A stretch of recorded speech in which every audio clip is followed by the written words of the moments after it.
ಇನ್ನು ಕಾರವಾರದಲ್ಲಿ ಕಾಳಿ ನದಿ ಸೇತುವೆಗೆ ಅಡ್ಡಲಾಗಿ ಕಟ್ಟಿದ್ದಂತಹ ಸೇತುವೆ ಬಿದ್ದ ನಂತರ ಈಗ ಹಳೆ ಸೇತುವೆಗಳ ಮೇಲೆ ಆತಂಕ ಹೆಚ್ಚಾಗಿದ್ದು ಮಂಗಳೂರಿನ ಮರವೂರು ಹಳೆ ಸೇತುವೆ ಕೂಡ ಅಪಾಯದಲ್ಲಿದೆ. ಮಂಗಳೂರಿನ ಹೊರವಲಯದ ಮರವೂರಿನಲ್ಲಿ ಫಲ್ಗುಣಿ ನದಿಗೆ ಅಡ್ಡಲಾಗಿ ಇರತಕ್ಕಂಥ ಹಳೆ ಸೇತುವೆಯಲ್ಲಿ ಬಿರುಕು ಬಿಟ್ಟ ಹಿನ್ನೆಲೆಯಲ್ಲಿ ಸಂಚಾರವನ್ನು ಸ್ಥಗಿತಗೊಳಿಸಿ ಜಿಲ್ಲಾಧಿಕಾರಿ ಮುಲ್ಲೈ ಮುಗಿಲನ್ ಆದೇಶಿಸಿದ್ದಾರೆ. ಮಂಗಳೂರು ನಗರದಿಂದ ಏರ್ಪೋರ್ಟ್ಗೆ ಸಂಪರ್ಕ ಕಲ್ಪಿಸುವ ಈ ಹಳೆ ಸೇತುವೆಗೆ ಗೋಡೆ ನಿರ್ಮಿಸಿ ಸಂಪೂರ್ಣ ಸಂಚಾರವನ್ನು ನಿಷೇಧ ಮಾಡಲಾಗಿದೆ. 1969ರಲ್ಲಿ ನಿರ್ಮಾಣವಾಗಿದ್ದ ಈ ಹಳೆ ಸೇತುವೆ ಬಿರುಕು ಬಿಟ್ಟಿರೋದ್ರಿಂದ ಇದೀಗ ಸಂಚಾರವನ್ನು ನಿಷೇಧಿಸಿ ಹೊಸ ಸೇತುವೆಯಲ್ಲೇ ದ್ವಿಮುಖ ಸಂಚಾರಕ್ಕೆ ಅವಕಾಶವನ್ನು ಮಾಡಿಕೊಡಲಾಗಿದೆ. ಈ ಬಗ್ಗೆ ನಮ್ಮ ಪ್ರತಿನಿಧಿ ಸುಖಪಾಲ್ ಪುಳಲಿ ಒಂದು ವಾಕ್ಥ್ರೂ ನಡೆಸಿ ಮಾಹಿತಿಯನ್ನು ಕೊಡ್ತಾರೆ, ನೋಡೋಣ. ಕಾಳಿ ನದಿಗೆ ಅಡ್ಡಲಾಗಿ ನಿರ್ಮಿಸಿರುವಂತಹ ಸೇತುವೆ ಕುಸಿದು ಬಿದ್ದ ಬಳಿಕ ರಾಜ್ಯದ ಹಲವಾರು ಅಪಾಯಕಾರಿ ಸೇತುವೆಗಳ ಬಗ್ಗೆ ಈಗಾಗಲೇ ಆತಂಕ ಸೃಷ್ಟಿಯಾಗಿದೆ. ಹಳೆಯದಾಗಿರುವಂತಹ ಕೆಲವೊಂದು ಸೇತುವೆಗಳೇನಿದೆ ಅದು ಬೀಳುವಂತಹ ಹಂತದಲ್ಲಿದೆ. ಹಾಗಾಗಿ ಅದರ ಬಗ್ಗೆ ಎಚ್ಚರಿಕೆ ವಹಿಸಲಾಗಿದೆ.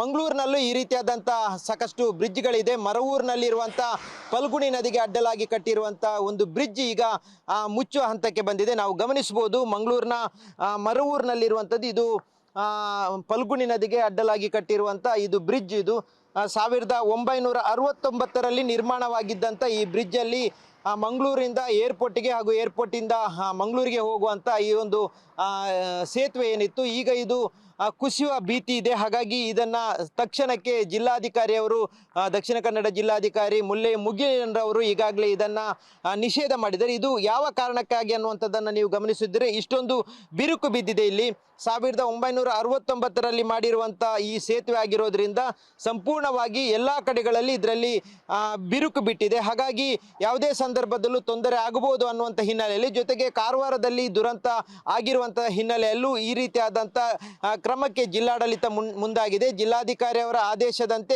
ಈ ಒಂದು ಸೇತುವೆಯಲ್ಲಿ ಎಲ್ಲ ವಾಹನಗಳನ್ನು ನಿಷೇಧ ಮಾಡಲಾಗಿದೆ. ಇದು ಏರ್ಪೋರ್ಟಿಂದ ಮಂಗಳೂರಿಗೆ ಹೋಗ್ತಾ ಇದ್ದಂಥ ಏಕಮುಖ ಸಂಚಾರ ಇತ್ತು. ಈ ಒಂದು ಬ್ರಿಡ್ಜಲ್ಲಿ ಹೋಗ್ತಾ ಇತ್ತು ಮಂಗಳೂರಿಗೆ. ಆದರೆ ಈಗ ಸಂಪೂರ್ಣವಾಗಿ ಇಲ್ಲಿ ನಿಷೇಧ ಮಾಡಲಾಗಿದೆ. ಇದು ಫಲ್ಗುಣಿ ನದಿಗೆ ಅಡ್ಡಲಾಗಿ ಕಟ್ಟಿರುವಂಥ ಹಳೆಯದಾದಂಥ ಸೇತುವೆ. ಆ ಬಳಿಕ ಹೊಸತಾದ ಒಂದು ಸೇತುವೆಯನ್ನು ನಿರ್ಮಾಣ ಮಾಡಲಾಗಿದೆ. ಆದರೆ ಅದರಲ್ಲಿ ಏಕಮುಖ ಸಂಚಾರ ಆಗ್ತಾ ಇತ್ತು. ಮಂಗಳೂರಿನಿಂದ ಏರ್ಪೋರ್ಟಿಗೆ ಹೋಗುವಂಥ ವಾಹನಗಳು ಅದರಲ್ಲಿ ಸಂಚಾರ ಮಾಡಬೇಕಾಗಿತ್ತು. ಮಂಗಳೂರಿಗೆ ಹೋಗುವಂಥ ವಾಹನಗಳೇನಿದೆ ಅದು ಈ ಬ್ರಿಡ್ಜಲ್ಲಿ ಸಂಚಾರ ಮಾಡ್ತಾ ಇತ್ತು. ಆದರೆ ಈಗ ಬಿರುಕು ಬಿಟ್ಟಿರುವಂಥ ಹಿನ್ನೆಲೆಯಲ್ಲಿ, ಜೊತೆಗೆ ಅಪಾಯಕಾರಿ ಅನ್ನುವಂಥ ಹಿನ್ನೆಲೆಯಲ್ಲಿ ಈಗ ಅದನ್ನು ಸಂಪೂರ್ಣವಾಗಿ ಈ ಭಾಗದ ವಾಹನ ಸಂಚಾರವನ್ನು ನಿಷೇಧ ಮಾಡಲಾಗಿದೆ. ಹಾಗಾಗಿ ಈಗ ಒಂದೇ ಸೇತುವೆಯಲ್ಲಿ ಎರಡೂ ಭಾಗದ ವಾಹನಗಳು ಸಂಚಾರ ಮಾಡಲಿಕ್ಕೆ ಅನುವು ಮಾಡಿಕೊಡಲಾಗಿದೆ. ಈ ಒಂದು ಸೇತುವೆ ಏನಿದೆ ಇದು ಸೇತುವೆ ಸಂಪೂರ್ಣವಾಗಿ ಶಿಥಿಲಾವಸ್ಥೆಗೆ ತಲುಪಿದೆ. ಹಾಗಾಗಿ ಯಾವುದೇ ರೀತಿಯಾದಂಥ ತೊಂದರೆ ಆಗುತ್ತೆ ಅನ್ನುವಂಥ ಹಿನ್ನೆಲೆಯಲ್ಲಿ ಈಗ ಹೊಸ ಸೇತುವೆಯಲ್ಲೇ ದ್ವಿಮುಖ ಸಂಚಾರಕ್ಕೆ ಅವಕಾಶವನ್ನು ಮಾಡಿಕೊಡಲಾಗಿದೆ. ಹಳೆ ಸೇತುವೆಯನ್ನು ಸಂಪೂರ್ಣವಾಗಿ ವಾಹನಗಳ ಸಂಚಾರವನ್ನು ನಿಷೇಧ ಮಾಡಲಾಗಿದೆ. ನೀವು ಗಮನಿಸ್ಬೋದು ಹಳೆಯ ಸೇತುವೆಯ ಯಾವ ಪರಿಸ್ಥಿತಿ ಇದೆ ಅನ್ನುವಂಥದ್ದು. ಕೆಳಗಿನ ಭಾಗದಲ್ಲಿರುವಂಥ ಪಿಲ್ಲರ್ಗಳು ಸಹ ಭಾಳಷ್ಟು ಶಿಥಿಲಾವಸ್ಥೆಗೆ ತಲುಪಿದೆ. ಹಾಗಾಗಿ ಇದರಲ್ಲಿ ವಾಹನಗಳು ಸಂಪೂರ್ಣವಾಗಿ ನಿರಂತರವಾಗಿ ಸಂಚಾರ ಆಗ್ತಾ ಇತ್ತು. ಆದರೆ ಈಗ ಕಾರವಾರದಲ್ಲಿ ಆಗಿರುವಂಥ ದುರಂತದ ಹಿನ್ನೆಲೆಯಲ್ಲಿ ಎಚ್ಚೆತ್ತುಕೊಂಡಿರುವಂಥ ಜಿಲ್ಲಾಡಳಿತ ಆ ಒಂದು ಹಳೆಯ ಬ್ರಿಡ್ಜಲ್ಲಿ ಯಾವುದೇ ಕಾರಣಕ್ಕೂ ವಾಹನ ಸಂಚಾರ ಮಾಡಬಾರ್ದು ಅನ್ನುವಂಥ ಹಿನ್ನೆಲೆಯಲ್ಲಿ ಸಂಪೂರ್ಣವಾಗಿ ನಿಷೇಧ ಮಾಡಿದೆ. ಈಗ ಇನ್ನು ಮುಂದಕ್ಕೆ ಈ ಒಂದು ಹೊಸ ಬ್ರಿಡ್ಜ್ ಏನಿದೆ ಇದರಲ್ಲೇ ಎರಡೂ ವಾಹನಗಳು ಇಲ್ಲಿಂದ ಈ ಭಾಗದಿಂದ ಹೋಗುವ ಮತ್ತು ವಾಪಸ್ ಬರುವಂಥ ಎರಡು ದ್ವಿಮುಖ ಸಂಚಾರವನ್ನು ಇದೇ ಒಂದು ಹೊಸ ಬ್ರಿಡ್ಜಲ್ಲಿ ಮಾಡಲಿಕ್ಕೆ ತೀರ್ಮಾನ ಮಾಡಲಾಗಿದೆ. ಹಾಗಾಗಿ ಸಂಪೂರ್ಣವಾಗಿ ಇದು ಇಂದಿನಿಂದ ಮತ್ತೆ ಸಂಪೂರ್ಣವಾಗಿ